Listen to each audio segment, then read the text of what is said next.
Welcome, Leo. It's me, Barbara, and it's Tarot Insight. Thank you so much for joining me. I've got your Celtic Cross reading here. I've got a couple of other deck messages as well. And today I'm going to finish with the wishing bowl, where we're going to look at your third eye chakra. So yeah, we'll do that at the end, okay? It's a new thing I'm doing, so hopefully people are enjoying it. But great to have you here. So let's see how you are. How are you, Leo? What's the energy going on around you? Right, so this is the centre of your reading, so it's either you or someone very close to you with the Knight of Cups energy, which could be a water sign person or maybe someone with the rising water sign, Cancer or Pisces, I see with this card. And it's a really gorgeous, beautiful energy with the Knight of Cups. It's very loving, sometimes can be a bit too dreamy in a way, so there might be some kind of you know, like the beginning of a loving relationship, a romance that's blossoming and budding, and you know, when you see the best in someone else, or maybe they see the best in you. So it's that kind of starting, like when everything's just perfect in a relationship. So maybe before you see any flaws in the other person, or vice versa. But really promising, and you know, just a pure intention at this point. So a feeling of wanting to offer something in a loving way, offering your heart, opening up your heart to someone else, or they're doing that to you. So really good energy to start with. But then you've got right over it here is the Three of Swords. So that's sort of saying there's some kind of conflict. I mean, this in itself is a positive and straightforward card, but then you've got this next to it. So what does that mean? It could talk about maybe more than, it's a complicated relationship, so maybe more than two people involved. You know, have you fallen in love with someone who isn't available, perhaps, or maybe someone who has fallen in love with you and you're not available. So you know, there's that kind of conflict. It could be that you're maybe the ideal is being there's an awakening that you're not seeing the person as being perfect anymore. So it's a kind of conflict in your mind here. You're sort of feeling a bit, yeah, there's conflict and a difficulty somewhere in this offering of love that's around you, Leo. And I always see Leo as being so warm-hearted, and you know, you're open, and people are drawn to you because you are so, I just see the line as being so impressive. So yeah, I think that can go on around you. Certainly the Leos I know, even my father-in-law's a Leo. I mean, he's 85, and yeah, he certainly keeps going. You know, he has lots of interesting lady friends around. So yeah, it's a lust for life almost. Okay, and then above you, you've got the Seven of Swords. This one I look at as being unseen forces. You know, so the universe sometimes has a hand in things that are going on around you. You know, maybe you've been thinking about bringing something into your life, which I can see in the other cards. So your intention may have been to have an experience which is in the form of this person that's around you, but maybe you hadn't kind of fully anticipated the effect it would have on your life. Or it can be with this card a healthy selfishness. So maybe you're needing to behave in a way that you know, is in a way that other people are not noticing, or it's in a way that other people you would feel wouldn't understand. So with the Seven of Swords, you're gathering information, working things out in a way that's not for everyone's eyes. Yeah, this is in a way that you're sorting things out that, yeah, other people are not going to see it yet. Okay, then below you've got this gorgeous card, which is the Ten of Cups. This is very much about being very happy. You know, it's like see the rainbow here with all the colours. So this is imagining all of your emotions being lit up. You know, you're seeing everything in full bold Technicolor, you know, so everything feels wonderful, happy, alive. You're feeling emotionally connected to people around you. You know, other people are very important to you.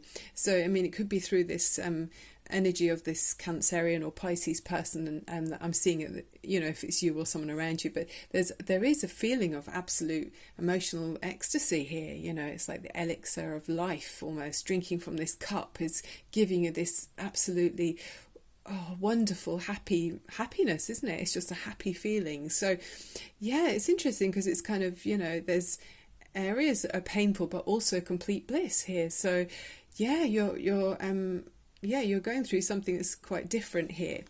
And then in the recent past we see the Magician, and this is an amazing card. So this is saying You are very capable, Leo, as we all are, but you've realised that you're actually very able to think of things that you'd like to happen and then draw that to you. So it's like manifesting with the Magician card. So yeah, I mean, a lot of things in life I'm waking up to is realising, once you realise what it is that you want, you can actually gradually, by thinking about it, working it out, thinking how you could get to the place of making this a reality, you can gradually draw things to you.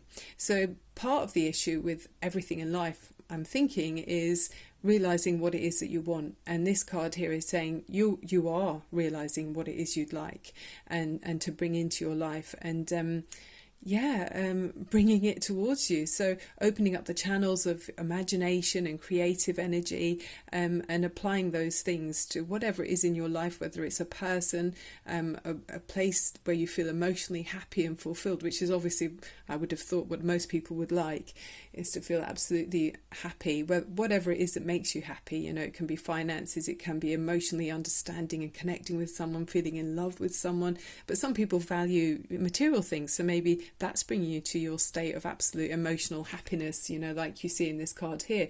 But you are thinking and able to manifest this into your life, Leo. Great. Then the card, as you go into the near future, the effect that you're going to feel is the Wheel of Fortune. The Wheel of Fortune is saying there's going to be a kind of divine hand coming in and changing things. There's going to be some sort of change, and it's going to be in a good way. You could be looking at a financial win in some way. There might be some improvement in some way in your resources, or in a relationship. There could be someone that's suddenly coming, this person that's around you could be a big change around them. So maybe where there's been some painful compromises that you've had to make, the Wheel of Fortune might be changing that. It could be a big change coming in. It feels like there's been some kind of area where you've not been able to fully enjoy what you'd like to enjoy. This has been compromised a little bit, but I'm thinking the Wheel of Fortune is going to come in and change this for you, Leo. It's all about cycles. And then you're sitting very pretty, and this is you representing the position of you in the spread. And the Nine of Pentacles is saying your needs are going to be met. So whether that's in material luxuries, financial abundance, or perhaps with this person, you're going to feel happy about how you are with them. I mean, this card often does talk about independently won success, so it can talk about that. It's a kind of it's not being shared with other people, but maybe this is talking about your exclusivity with someone that we're seeing in the reading. So you could be feeling you've kind of reached a position with them where you've won this between you, this connection. It's a feeling of all the needs being met here. There's abundance and luxury and joy. So interesting, very interesting. Then your domestic situation is the Nine of Swords. So there is a feeling, you're feeling somehow restricted, or there might be some, a little demon on your shoulder that's telling you, oh, you can't do that. That's not going to be fair, or how can you go forward? There is no way forward. It's almost like having a blindfold on, but your wrists are tied here. So there's some area in your domestic situation where you're feeling very tied up and restricted, but 9 times out of 10 with this, it's very much mentally holding yourself back. So something in your own mind, there's a little goblin in there in your mind going, old and outdated beliefs that are holding you back. So with the Nine of Swords, it's just trying to find a way through. Those cords are not tied very strongly. So positive thinking, again, it's that thing about NATs, KNATS, kill negative automatic thoughts. Oh, it's just NAT, NAT. So kill negative automatic thoughts. Don't allow those negative thoughts to hold you back, because it doesn't serve you to your highest purpose, Leo. So I do see in the next card, this is your hopes and fears. And with the moon, I mean, the moon has lots of different energies. Again, I'm seeing water energy here. So Cancer or Pisces, you've got the the moon here, it does draw the tides and it affects how we are. You know, we're made up of so much water, and so a very feeling energy here. But sometimes with the moon we're disillusioned, and I'm feeling like what's holding you back is your own fear, I guess. It's a fear somewhere that's stopping you being able to release some limiting thoughts. So some area where you felt like it's painful, that where you're having to compromise, it just feels like it's held you back, Leo. I mean, we all do this at times, but try not to. You know, try to think of being the opposite, which is this. This is a more dominating, I feel, in the position it's into. So the Magician is very much being the driver and the manifester, where the moon might make you feel a bit unsure and uncertain. Think of being the Magician more. And then we do see the positive, like the Magician, very much powerful energy, and this is mentally clear energy, sort of air energy. So any of the Gemini, Libra or Aquarius signs, this is very much powerful, like the Magician power, and saying be in control of your own mind. You know, see clearly what it is that you want, see very clearly, and then go towards in that direction to whatever it is that you'd like. You know, so where this was a bit cloudy and a bit uncertain, just because of the way that just my feeling. I mean, I don't always get that with this card. This can mean other things too. It can talk about intuition, but it's telling me where it may have been holding you back, you now are seeing very clearly and realizing you can direct things and cut away things that don't serve you any longer, and that will drive you forward in a much clearer way. Yeah, I mean, the Queen of Swords is very intellectual. She's quick-witted, sharp in her thoughts and her mind. She doesn't suffer any kind... She's not someone who lets her heart rule her head. It's the opposite. So you're going to be quite firm in your stance, Leo, and see clearly which way it is you'd like to go, and then able to make that happen. I think there's some kind of awakening here where you felt a bit foggy-minded and foggy-headed, just briefly, but then you're able to cut through the mist and then direct where it is you'd like to go and avoid this this fogginess here. I mean, we've got this from the Wicker cards. This is quite a new deck to me, the Raven card, and this can talk about learning about having, you know, some kind of loss, and it's talking about cycles and endings. I feel like this is here because coupled with, from the Oracle of the Trees card, you've got the pomegranate, and that as well as talking about where there may have been an area I feel like you weren't listening to your instincts, and so it feels to me with this reading like there was a loss of you somehow. You weren't fully attending to your own spiritual needs, so you were feeling a bit empty. There was, like, imagining this is your emotional feeling, it was a sort of empty nest, or your intuition was being neglected.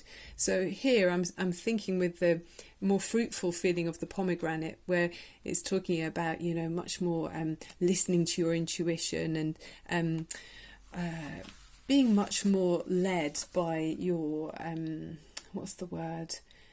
Unconscious, I guess. You know, if you listen to that more, you'll be able to feel much more fruitful and guide yourself more accurately in the direction that you'd like to go. I'm feeling that's the way it is. So listening to your instincts and your intuition, and then you're able to tune into your major life cycles. Yeah. So yeah, don't neglect your instincts and your intuition. Be much more fruitful in how you guide yourself forward. Yeah, that's my feeling that I'm getting from these cards today. And you are directing things. You know, you've got the Magician there, you've got the Queen of Swords, and you've got this complete happiness here with the Ten of Cups. So and this well-meaning knight, you know, he means well.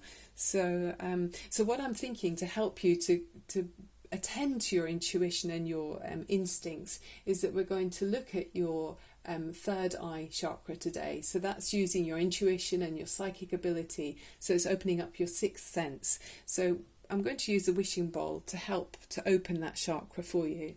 And the colour that goes with the third eye chakra is indigo. So if you're picturing that colour.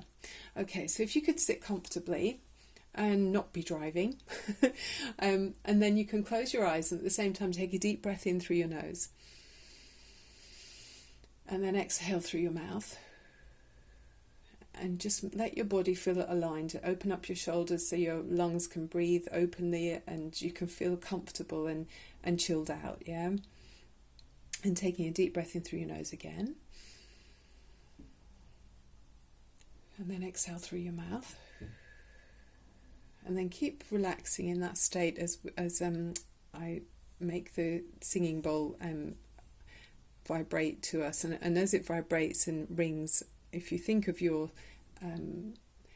third eye chakra opening, it's literally between your eyebrows. So if you take two fingers and just gently tap between your eyebrows in the middle of your forehead, really, and then stop doing that, just so you know where it is, to remind yourself where it is, and think of the energy flowing through there as an indigo light flowing around your body, and this is to open up your intuition and psychic ability. So we're not neglecting it, as it feels neglected there with that the crow in the empty nest. Okay, so we're giving attention to your third eye, we're attending to it. Okay, all right, so feel relaxed as the energy flows.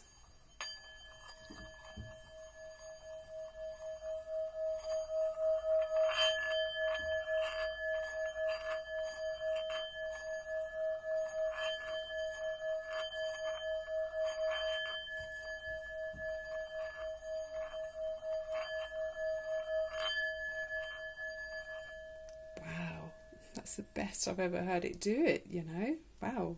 I mean, it's all quite new to me, but that was really, really nice. I could really feel that flowing through my third eye and opening up that chakra. It's so beneficial. So yeah, being attentive to your intuition and your instincts so that you can direct your feelings in the way that you'd like to go, yeah. Okay, Leo, that's the end of your reading. I hope you enjoyed it. This is a fairly new channel. You might know that if you've been watching me regularly anyway. So if you haven't already subscribed, I'd love it if you would, and that will enable my channel to keep growing, which it is very nicely. I'm very happy about that. I love doing these readings for you. So thank you so much for those of you who have already, and I look forward to seeing you really soon. Okay, I'm uploading videos as much as I can, you know, fairly often each week. So yeah, it will enable you to catch the videos as I upload them straight away. Okay, love and light to you. Thank you so much for being here. Bye for now.